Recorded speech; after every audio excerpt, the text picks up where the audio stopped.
से मैंने बड़ा सीखा है।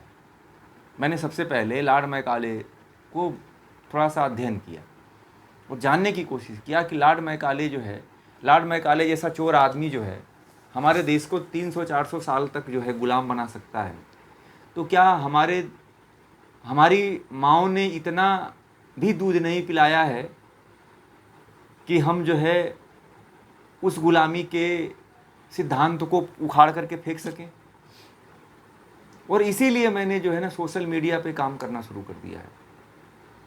और आज मैं अपने इस सानिध्यम योग के माध्यम से आप देखिएगा 200-250-500 तक वीडियो हैं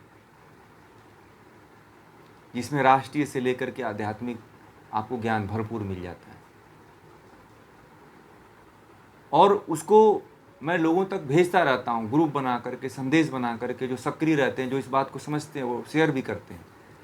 तो इस तरह से ये इस काम को फैलाना है कि क्या हम सिद्धांत को बदल दें तो लोग, व्यवस्था नहीं परिवर्तित हो जाएगी बिना लड़ाई की, बिना युद्ध की, बिना क्रांति की। बहुत बड़ा परिवर्तन हम कर सकते हैं। जिस तरह से गुरुकुलों को हमारे देश में नष्ट किया गया, जिस तरह से हमारी लाखों करोड़ों अरबों वर्षों से चली आ रही परंपरा को नष्ट कर दिया गया, क्या उस परंपरा को हम नहीं स्थापित कर पाएंगे? क्योंकि वही लोग हैं ना, वही जीन है, हैं? वही लोग हैं, वही जीन है, वही डीएनए है। तो क्या वह डीएनए हमारे द्वारा लाए गए इस पुराने परंपरा को स्वीकार नहीं करेगा? करेगा, देर से करेगा, परंतु करेगा, और मुझे पूरा विश्वास है कि करेगा। ये जितनी व्यवस्थाओं की बात करते हैं, ये सारी व्यवस्थाओं का मूल यही है। मेरा आपको बता दूं, अध्यात्म का मूल ही राष्ट्र है। अध्यात्म की जो शाखा प्रारंभ होती है, अध्यात्म जिसके अंदर घटित हो जाता है, वह राष्ट्र से परे तो हो ही जाता है, परंतु राष्ट्र को स्थापित कर देता है।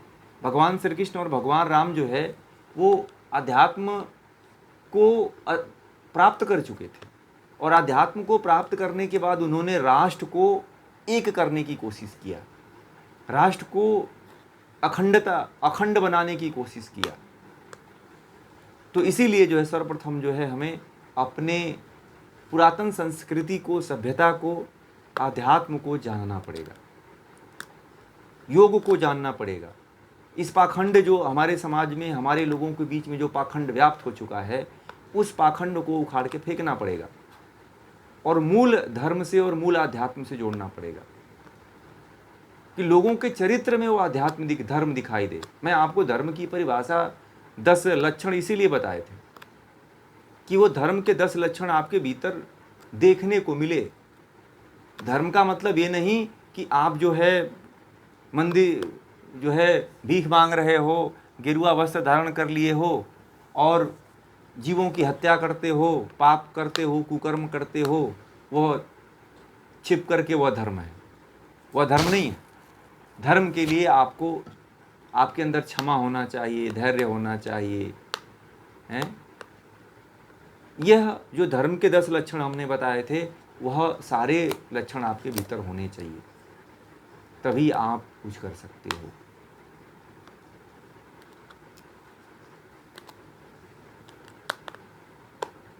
समझ रहे हैं?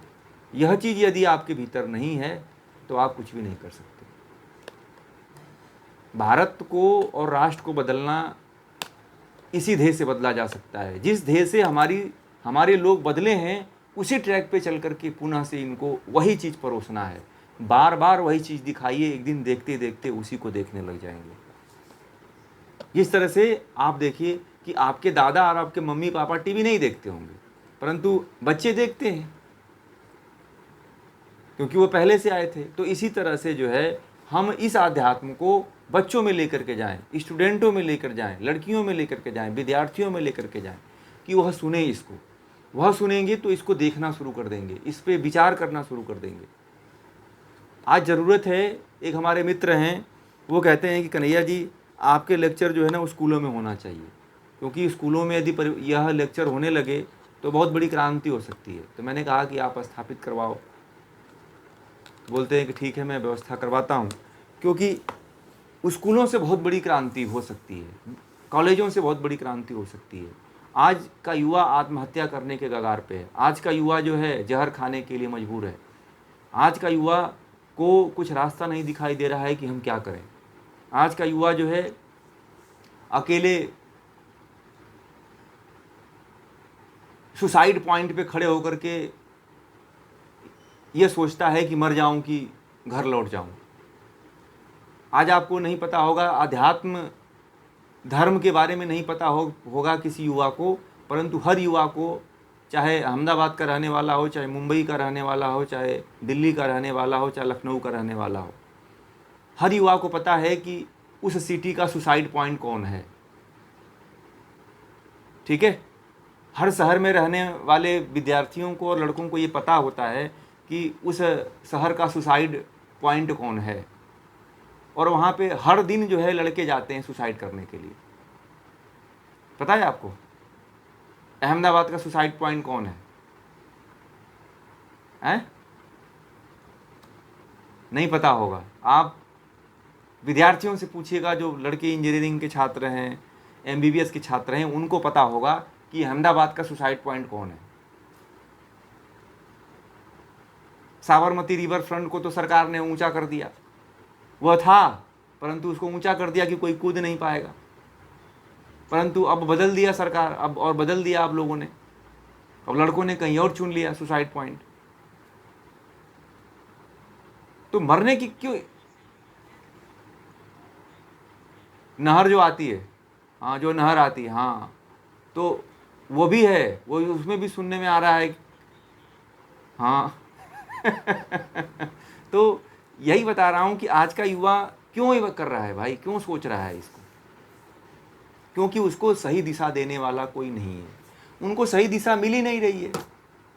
उनको अध्यात्म का, आप ही बताओ, जब आप इस ज्ञान को और इस बात को इतना आपके अंदर यह सोचने के लिए मजबूर कर देती है, तो क्या उन युवाओं के सामने यदि इस बात को बार बार रखा जाए तो नहीं वो सुनेंगे? वो बच्चे क्यों सुनते हैं? वो इसलिए सुनते हैं कि बार बार वही वीडियो यूट्यूब पे आता है, फेसबुक पे यदि खोलो तो वही आता है। फेसबुक पे अपने मन से कुछ आप नहीं देख सकते हो, यूट्यूब पे अपने मन से आप चाहो कि कुछ देख लें तो कुछ नहीं आता है। वो लोग जो है, जो उस पर वो करते हैं, टैग करते हैं, वही आता है, ट्रोल करते हैं, वही आता है।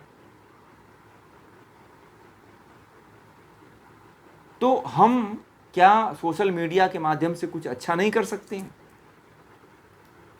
सोशल मीडिया का ज़माना है, तो हम सोशल मीडिया को नहीं छोड़ सकते, क्योंकि हमारी बहुत बड़ी आबादी इसके पीछे लगी हुई है।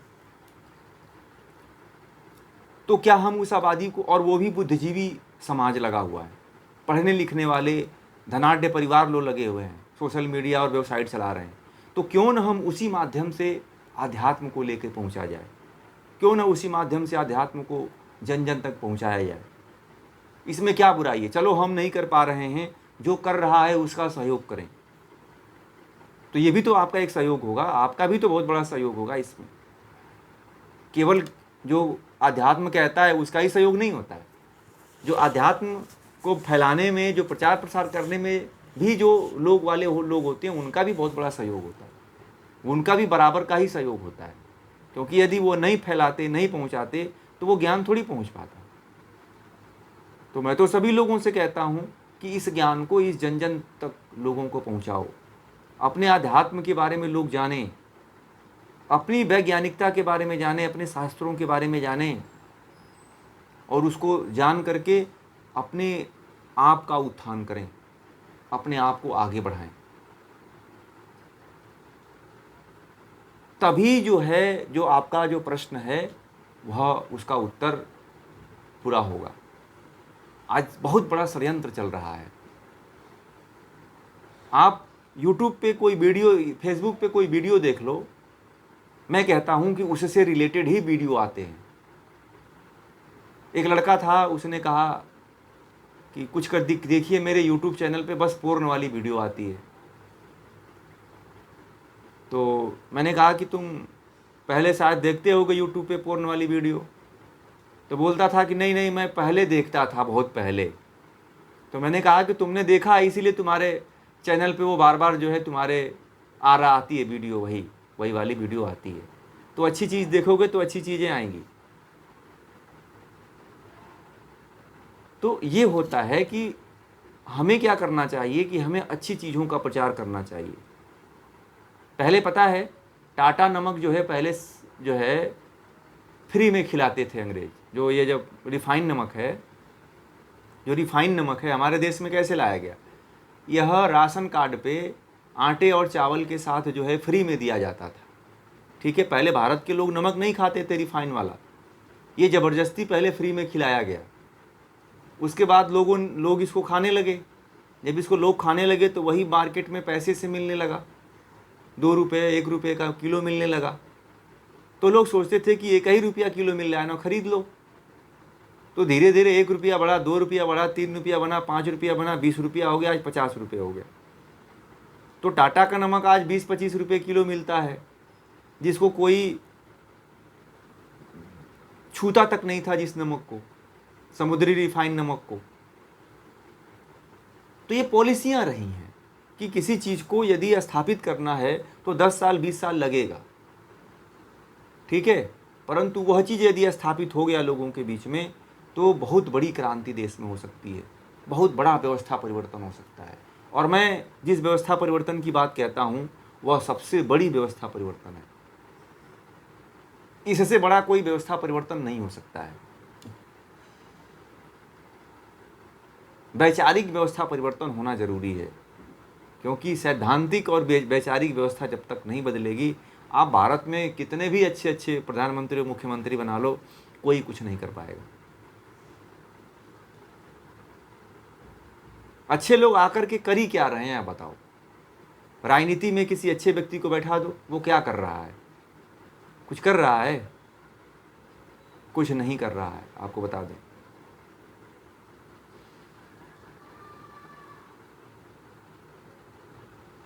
बहुत बड़ी विडंबनाएं हैं जो हमारे देश के लोग इस बात को नहीं समझ रहे हैं। आज आध्यात्मिक विचार कितने लोग सुनते हैं आप बताओ? कोई सुनने के लिए तैयार है? कोई नहीं सुनने के लिए तैयार है। फिल्म देखने के लिए लोग जो है ब्लैक में 2-2 हज़ार की टिकटें खरीद लेते हैं, ठीक है। एक लड़का है तो उसने बोला कि हमने जो है अपने ज़माने में, चाहे आज से 2-3 साल पहले जब शाहरुख खान और आमिर खान की फिल्में आती थी, तो कहते थे कि जो है हम लोग जो है उस समय जो है 1500 का टिकट खरीद के जो है हम लोग फिल्म देखते थे इनकी, और पहला शो देखते थे 2-2 हज़ार का खरीद करके। तो मैंने कहा कि अगर 2000 रुपये तुमने अध्यात्म को जानने के लिए लगा दिया होता तो मैं समझता हूँ कि तुम्हारा आज कल्याण हो जाता। और वो लड़के जानते हैं, वो लड़के मावा और पान और सिगरेट खाते खाते उनका मुंह खुलता ही नहीं है।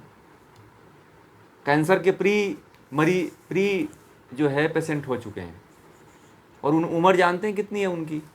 उनकी उम्र जो है अभी 32 साल 33 साल है, और 32 साल 33 साल की उम्र में उनको प्री कैंसर हो गया है। मैंने एक दिन कहा कि भाई तेरा मुंह नहीं खुल रहा है, तू जाकर के इलाज करवाओ, तुझे कैंसर प्रारंभ हो गया है। तो बोला कि अरे आप डराते हो, हर व्यक्ति को आप डरा देते हो। तो मैंने कहा कि ठीक है।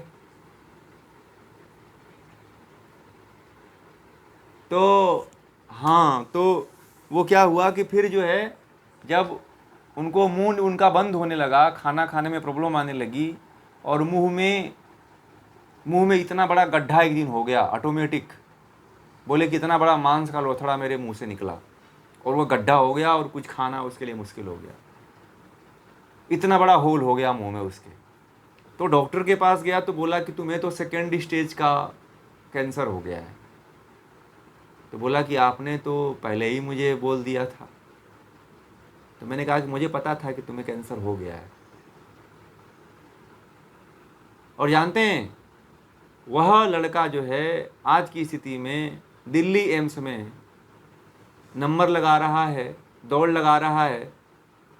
तो मैंने कहा कि भाई मेरे, तू लाइन में लग करके फिल्मों की टिकट खरीदता था, आज देख तेरी स्थिति क्या हो गई है।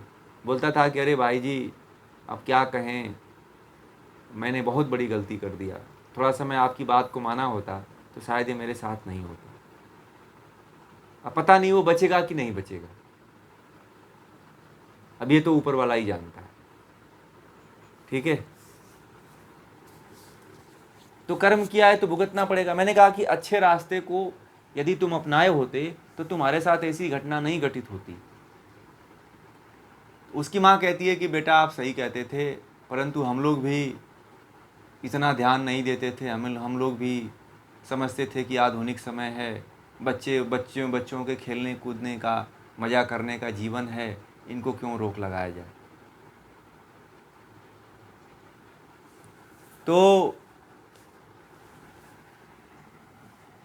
तो मैंने कहा कि बस यही परिणाम है, अब क्या करेंगी, जो होना होता है वो होता ही है, आपका इसमें कुछ दोष नहीं है आंटी जी। तो रोते हैं, माँ बाप रोते हैं बैठ करके कि एक ही लड़का था, मर जाएगा तो मेरा क्या होगा। तो आप एक लड़का था तो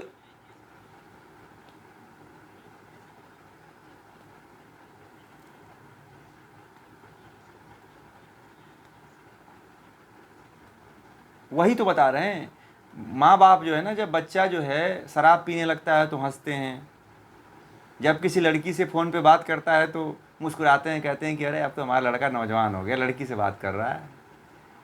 ठीक है, बाप और माँ दोनों खुश होते हैं। और आप यदि बच्चा शराब भी पीता है ना तो माँ बाप कहते हैं अरे छोड़ो जाने दो, आजकल के लड़के हैं, इनके कॉलेज में ऐसे चलता है, संगति है, नया ज़माना बदल गया है, खाने पीने दो, बच्चे अभी छोटे हैं, बाद में सुधर जाएंगे। ठीक है, हाँ, तो माँ बाप बड़ा प्रसन्न होते हैं यदि बच्चा उनका कुछ गलत कार्य करता है तो। एक डॉक्टर हैं, उनके लड़के हैं, समझ रहे हैं, तो उनका लड़का जो है, उन्होंने अपने बच्चे को पढ़ाई करने के लिए चाइना में भेजा हुआ है। तो उनका लड़का जो है एक लड़की के साथ नाच रहा था, तो उसका बाप बड़ा खुश हुआ, जो डॉक्टर है। उसने मुझे वीडियो दिखाया, देखो मेरा लड़का जो है चाइनीज लड़की के साथ नाच रहा है, पार्टी मना रहा है। मैंने कहा कि अरे सर बहुत अच्छी बात है, ये तो अभी अच्छे होटलों में गया नहीं है, तो इसको बोलिए कि थोड़ा और महंगे होटलों में जाए।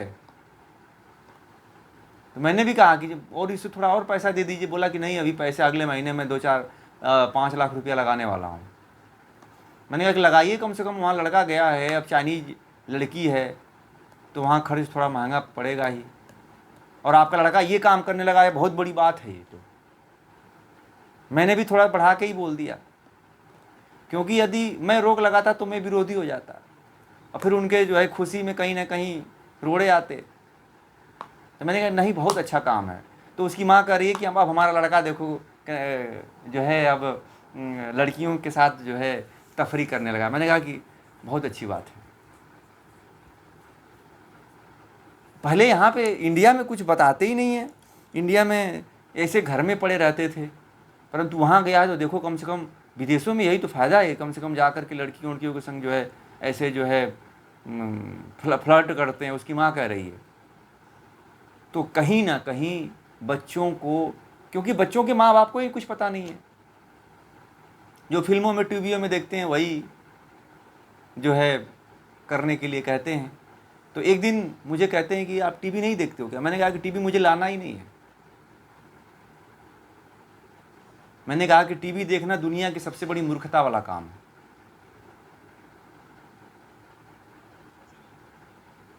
हाँ, मैंने कहा कि मैं न फ्रिज रखा हूँ न टीवी रखा हूँ। बोले कि अरे आप किस युग में जी रहे हो? तो मैंने कहा कि शायद आधुनिक युग में हूँ। अगर वैज्ञानिक दृष्टि से देखा जाए तो आप शायद ज़्यादा पिछड़े हो और हम शायद ज़्यादा, हम लोग एडवांस में हैं। परंतु यह है कि आपको लगता है कि हम एडवांस में हैं, परंतु आप दुनिया का सबसे कचरा ज़्यादा इकट्ठा कर लिए हो। तो बोले कि अरे आप इतनी बड़ी बड़ी बातें करते हो। मैंने कहा कि बड़ी नहीं, है तो बहुत छोटे स्तर की बात है, मैं तो ज़मीनी धरातल की बात करता हूँ। ठीक है, हाँ, ये बहुत छोटी चीज़ें हैं, तो आपको ये सब के बारे में पता नहीं है, तो आप इसलिए कह रहे हो। तो कहीं ना कहीं जो है बच्चों को बर्बाद करने का श्रेय माँ बाप को बहुत ज़्यादा है। यदि मैंने देखा है कि छोटा बच्चा यदि ना किसी को गाली भी देता है तो माँ बाप बड़ा खुश होते हैं कि अरे हमारा बच्चा देखो आज उसके बच्चे को आज गाली दे दिया, आज सिखा दिया अच्छी तरह से, बड़ा खुश होते हैं। तो मैं ये देखता हूँ तो कहता हूँ कि ये इनको ये नहीं पता है कि अपने ही गले का ये रस्सी तैयार, फांसी के लिए रस्सी तैयार कर रहे हैं लोग, क्योंकि जो ये बाहर करेगा वह इनके साथ भी करने वाला है। तो कुछ माँ बाप ऐसे कहते हैं कि मेरा लड़का तो मुझे गाली देता है, मेरी माँ की गाली देता है लड़का मेरा। और कुछ पिता ऐसे कहते हैं कि मेरा लड़का मुझे मारने के लिए हाथ उठा देता है। तो मैंने कहा कि ये तो कहीं ना कहीं जब हाथ उठाया होगा तो आप उस समय हंसे होंगे। अरे एक चप्पड़ आपको, जब ये आपको मारने के लिए हाथ उठाया होगा उस समय, तो आप उस समय एक झापड़ लगाते उसको तो आज ये आपके साथ गलती नहीं करता। परंतु आप उस समय हंस दिए कि कम से कम मेरा लड़का मार रहा है किसी को, मुझे मार दिया, किसी पड़ोस वाले लड़के को मार दिया, तो बहुत अच्छा किया।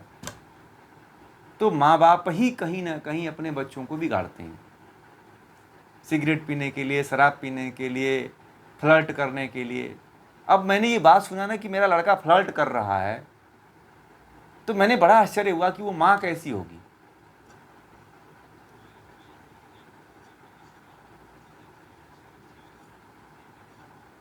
हाँ, और आपको बता दूं, आपको एक चीज़ और बता दूं, एक माँ बाप को ऐसे देखा कि एक माँ बाप अपने बच्चों को ये कह रहे थे कि तुम मांस खाया करो। तो मैंने कहा कि ऐसा क्यों कह रहे हैं? बोला कि अरे इसको इंग्लैंड भेजना है पढ़ने के लिए, तो अभी से खाएगी ना तो वहाँ, तो बोला कि वहाँ पे मांस वांस की ज़रूरत पड़ती है। हाँ, अभी से प्रैक्टिस। और जानते हैं वह बहुत बड़े धार्मिक संगठन से जुड़े हुए हैं, वो जो अपनी लड़की को ऐसा कहा। हाँ, मैं नाम नहीं लूँगा, नहीं तो फिर लोग जो है थोड़ा सा नाराज़ हो जाते हैं। बस आपको ये कहानी बता रहा हूँ। वो उन्होंने कहा कि मेरी लड़की जो है ना अब अंडा भी खा रही है, मेरी लड़की जो है चिकन बिरयानी भी खा लेती है।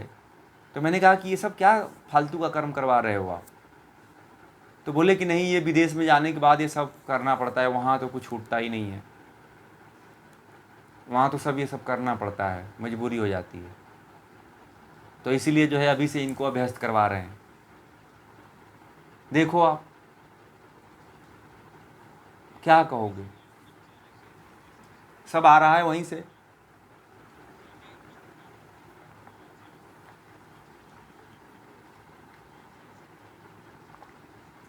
मांसाहार, मुर्गा तो मुर्गी तो बकरी, यही सब खाते हैं सब।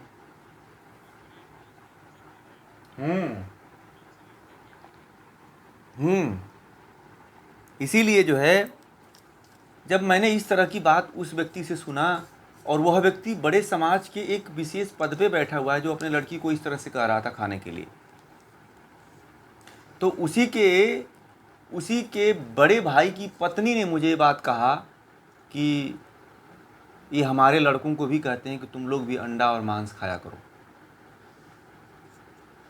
तो वो कहती है कि मैं इनसे बड़ा नाराज़ हूँ इस बात को लेकर के कि मेरे बच्चों को ये मांसाहार खिला रहे हैं और खाने के लिए कह रहे हैं, तो मैं क्या करूं? तो मैंने कहा कि मैं क्या कह सकता हूं, आप अपने बच्चों को ही रोको, आप अपने बच्चों को ही बातें बताओ। तो वो कहती है कि मैं आपकी वीडियो जब सुनता हूं यूट्यूब का, तो मैं तेज़ साउंड करके लगा देता हूं, तो मेरे बच्चे भी सुनते हैं, तो उनको बड़ा अच्छा लगता है, तो वो भी सुनते हैं। तो मैंने कहा कि सुनाते रहो, कहीं ना कहीं मैं मांसाहार पे बोलता ही हूँ, कहीं ना कहीं जो है समाज और अध्यात्म को लेके बोलता ही हूँ। तो वो बड़ी डिवोटेड महिला है, वो कहती है कि मैं जो है ना आपका वीडियो जब चालू करता हूँ तो जो उसे घर में जो उसका छोटा जो देवर है जो मांसाहार को कहता है, वो बोलता है कि क्या अध्यात्म की बातें करते रहते हो, अध्यात्म सुनती रहती हो, फालतू की चीज़ें, अध्यात्म कुछ नहीं होता है। तो अपने भाभी को वो दबाव देता है अपने भाई के माध्यम से, परंतु उसकी भाभी नहीं उसकी सुनती है। वह व्यक्ति मुझे जानता है, मेरे सामने बहुत अच्छा बनता है कि मेरा बहुत अच्छा है, मेरे से बड़ा व्यवहार अच्छा रखता है, परंतु वह उसकी भाभी बताती है कि आपको पीठ पीछे आपसे बड़ा जलता है। तो मैंने कहा ऐसा है? तो बोलती है हाँ, क्योंकि जो आप अच्छी बातें करते हो ना तो उसको पसंद नहीं आती है। मैंने कहा कि अब पता नहीं यार, ऐसे भी लोग हैं। मेरे सामने तो बड़ा डिवोटेड होकर बात करता है, मुझे कभी आज तक नहीं लगा कि वो इस तरह का व्यक्ति है। तो बोले कि यह उसके कई रूप हैं, आपने देखा नहीं है। हम तो रहते हैं ना, हम तो उसके साथ 20 साल से रह रहे हैं। तो ऐसी स्थिति है। तो बच्चों को कहीं ना कहीं बिगाड़ने का सबसे बड़ा श्रेय माँ बाप का ही है, और माँ बाप ही उनको बर्बाद कर रहे हैं, उनको गर्त में लेकर के जा रहे हैं। समझ रहे हैं ना? तो हमें एक बहुत बड़ी क्रांति करनी पड़ेगी, और सबसे बड़ी क्रांति यही है कि हम सैद्धांतिक रूप से बदलें और खुद लोगों को भी बदलना है, तभी कुछ हो पाएगा, नहीं तो नहीं हो पाएगा। जब तक सिद्धांत नहीं बदला जाएगा देश में कोई परिवर्तन नहीं हो सकता है। आप इस चीज़ को पूरा निचोड़ देख लीजिएगा, मेरी बातों पे आप चिंतन करिएगा तो आपको मेरी बातें समझ में आएगी कि यह कितने ऊंची बातें हैं और कितने बड़ी बातें हैं। और इस बात को यदि स्थापित कर दिया गया समाज में तो मुझे नहीं लगता है कि कहीं पे अधूरापन दिखे, क्योंकि सिद्धांत से व्यक्ति हमेशा जिंदा रहता है। जिस समाज में सिद्धांत नहीं होता है वो समाज बहुत दिनों तक नहीं चल पाता है, और वह समाज बहुत जल्दी नष्ट हो जाता है। और हिंदू समाज में इसीलिए हिंदू समाज आज नष्ट हो रहा है कि हिंदू समाज आज जो है अपने सिद्धांतों को छोड़ चुका है। उसके पास किसी के पास सिद्धांत नहीं है। आपके पास भी कोई सिद्धांत नहीं है कि मुझे किधर जाना है, किस तरह से रहना चाहिए, किस तरह से बोलना चाहिए, किस तरह से खाना चाहिए, किस तरह से पीना चाहिए। ये सिद्धांत किसी को पता ही नहीं है। तो कैसे समाज और देश बच सकता है, कैसे हम बच सकते हैं, कैसे राष्ट्र बच सकता है? तो इसी को स्थापित करने के लिए हम निकल चुके हैं। अब देखते हैं ईश्वर हमें कहाँ तक लेके जाता है, और ईश्वर के ऊपर हमने पूरा छोड़ रखा है कि वो जहाँ लेकर के जाएगा। मैं तो अपने कार्य को करता रहूँगा, और जीवन के अंतिम क्षणों तक इस कार्य को करना है। ठीक है ना?